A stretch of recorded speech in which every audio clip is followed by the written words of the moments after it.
దేవుడు చూసి చేసినటువంటి మేళ్ళన్నీ అసలు రాసుకోమన్నాడంట. ఏ సంవత్సరం ఏం చేశాడు, ఏ నెలలో ఏం చేశాడు, ఇవన్నీ మేళ్ళన్నీ చూసుకుంటూ ఉంటే అసలు నేను యోగ్యుడినేనా, ఆయన ఇన్ని మేళ్ళు నా పట్ల నేనేం మంచి పని చేశాను, ఆయన నాకేం చేశాడు, నేను ఆయనకి యాక్సెప్టబుల్గా ఉన్నానా, ఆయన నాకేం చేశాడు చూసుకుంటే దాదాపుగా ఒక్కటి కూడా మంచిది ఉండదంట.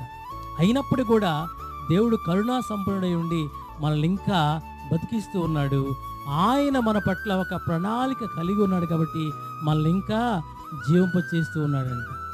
ఆయన ఎంత మంచివాడంటే ఆయన మన దగ్గర నుంచి ఏం కోరుకోవట్లా.